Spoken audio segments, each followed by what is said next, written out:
Yeah, so whatever, but it was hard great, to play for great to see from G2 again. I think they should be 2-0 up, but yeah, it was extremely hard. I think like the level of straight G2 from the beginning, versus he's always on KC the right back now foot. in the Bot first lane was 15 running minutes extremely is, hard. It felt like he always had to yeah, do big cleanup difference duty. Hey, so I need far. to help my bot lane everywhere I go. Where was to the that bot lane, go sequence? to the There was top one lane. sequence I mean, IMO it that wasn't an cooked easy game for Yike's him, to game be honest. entirely. No, and I think this kind of comes into question. I think one pink ward won the game. Tilted. I'll show you the snowball effect. Ready?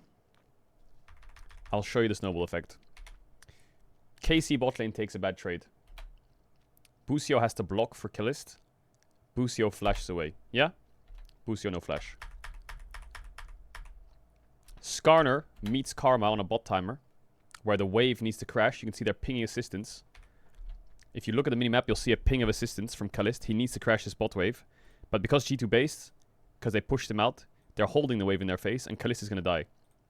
So Kalist has to flash. Because Busio came to help, what happens? Busio dies. Why? Because he has no flash. He's dead. Alright? So what happens after Busio dies? G2, jungle support, click in their jungle. They put a pink down. 5 minutes, 50 seconds, they put a pink down. That pink, I think, won them the game. No joke. Busio puts a clone out on blue buff to check if there's a ward. Or like maybe to check for the blue for now. If you check that bush and got the pink, it will be so good. Because right now, what happens is, Yike clears down and he runs over the pink to go to Gromp, right? You see that? And now he gets spam pinged. So, what happens? Well, if that ward wasn't there, G2 are the ones who need to crash this bot wave, and Scumon's top. So James should die. True or false? True. But because of the pink, they play just enough range and they don't take trades. They play on a limit a little bit. But obviously, if you look at their map, they have no wards here. G2 see nothing. But they saw Wukong on Gromp. Right? So Busio loses flash. They get a pink. They see Wukong on Gromp. They play kind of decent max range here. Obviously, according to what spells are up, to crash the wave using Ezreal ult and backing off afterwards. You know, it would be really nice here for Hans to E on his face and like cook that guy. But he's not going to do that. Because he knows what Scumon says is, I'm going to click enemy raptors. Now, Casey put a question mark ping here. They don't actually know if he's there. What he's basically saying here, Yike, is if he's flipping the game, he could invade my raptors. Because that's a crab and it doesn't see him. Scumon takes his raptors, takes his red, bases, and then Yike opens up topside, and he W's over the wall, and he's spotted on midwave, and his camps are gone. So already Yike just lost 2 camps. Now, because Busio lost flash, and because of that pink, and because now he's lost his top camps, now his brain is telling him, wait, it's probably warded up here, and they probably know I'm topside. Please don't trade hard, bot. Please don't trade hard. And what his bot lane's saying to him is, because obviously when Skarner does his top camp, Skarner's going to base an open bot. His bot lane's telling him, bro, if Skarner's here, we're dead. So he says, okay, for sakes, alright, I just lost my top camps and they had me on vision. I don't know how they saw me. But I guess I'll base and run bot. I'll base and run bot. I have to. If I do these grubs and you get dove, the game's ending, right? So he's channeling his recall. He's going to probably base. He cancelled a little bit to look for Rise, but he's thinking about basing. Now his bot lane saying, actually, we're not diveable. We got the wave. Okay, fine, I'll stay. Now I've wasted 30 seconds here and I have no camps. Okay, I can get enemy wolves and base. Sure, that's it. That's all I can get. But what's the damage? Because Scumon got this, all his bot camps, bot crab, Drake. What's the damage? He's a level down, right? So then when you get the auto sequence, which is correct, they walk in and sweep your bot side with a level 8 Skarner. And they put deep wards in your jungle. I personally think this window should be Skarner's window to play aggressive. He has all the information he needs. He sees their bot lane is absolutely cooked. They have no heal under tower. He knows that he's ahead of Wukong. He knows that he got both red buffs. He sees the Wukong and he has a ward on blue. I personally think here, Scumond, even without boots, should walk. Karma should meet him. Pink, Rise should hover ready with ult. Force their bot lane to tier 2. Take a few plates for Ezreal. Squeeze 500 gold. But instead of doing that, he clicks out. I think he should be clicking here and pinking this and forcing him out.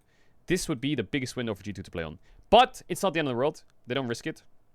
And he's hovering. They don't risk it. I think they really could have made Kalist run to Narnia. But they do it on the next turn. So Skewmon goes back to his top camps, he does grubs, and then he clears back bot. And by the time that blue and grump is up, what is going to happen on their bot side jungle? They're going to do it on the next turn, which is the next spawn of camps. And look who's here. The level 9 Skarner, who when he steals his blue buff, is level 10.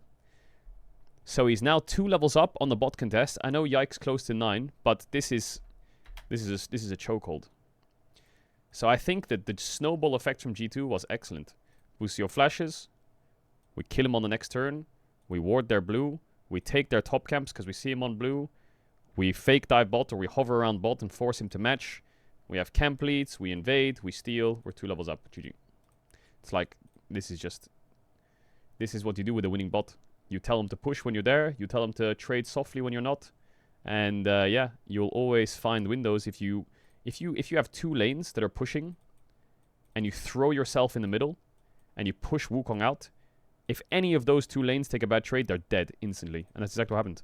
Mid took a bad trade. Boom. Dead. And yeah, now Drake's dead again.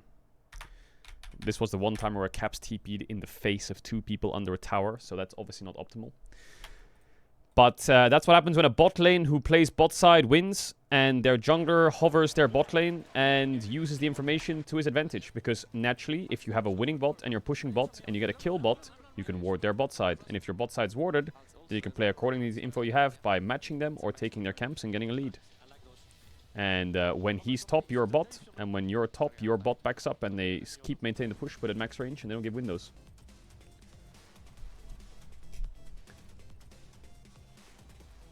What do you say if you're the KC coach? Well, I tell Yike that on the one window he has to flip the game, he should flip it.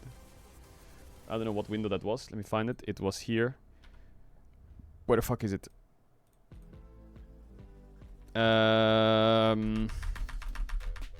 Here. I think Yike should do Grump and he should click bot right now. And I know Ryze is hovering bot, but he should walk in bot with a sweeper or with any bot, just fucking send it in here and stand on this pink and see what happens. Because Labrov's no flash. Because to be fair, G2 is kind of flipping it by hovering here. I know Ryze has push, but Skarner's top. If there was any pink in this area, the only reason it works for them to walk up, I guess, is because they see Wukong just on the edge of this pink, maybe. But I think when he has a pink here and Karma has no flash, he has to try something.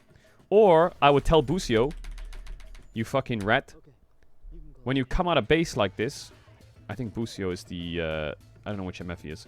He should check this bush. Like G2 are pinging this ward. You see that ping? They're obviously playing on that ward. It would be nice for him to like, because I think he.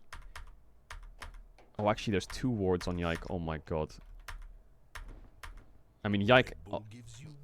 Oh my god, there's no way it's worse than I thought. So Yike's sweeper is up. He walks to his Grump, and he sweeps. Now it's gonna go see through. Ready? Boom. 3, 2, 1. Now you see that? That means he used it. So Yike is sweeping here, and he's clearing up. So as he's clicking up while clearing his Grump and sweeping, or clicking down rather, check. He clears the ward that's there, but he didn't. His sweeper wasn't early enough to see the pink.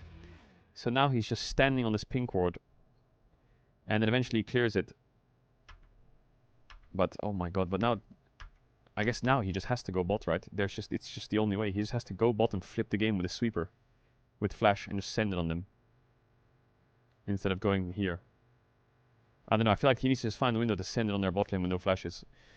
Whenever they want to crash any wave, this wave, the other wave, this wave. Also, something Canyon does a lot is he like opens through a lane. So like Canyon, for example, I think a Canyon play here would be he wouldn't even click wolves. He would just run bot through lane and come into this bush, and when the wave bounces, he'll just flash on them and kill them and then go to his camps after. So instead of doing camps to play, he does play to camps a lot. So like he would probably be right here on Wukong right now, and he'd be sneaking in here, and he'd be in this bush sweeping, and he would press S here while they hold the wave, and then when Karma Ezreal walks up to break the wave, he would be like where Busio is right now as Wukong, and he would just be waiting, and now he would just like this would be like Ruler and Enduro, and he would be in his bush, and he would just send it on the Karma when she walks up. And then he would go to his camps after. You know? That's kind of like what Jenny does very well.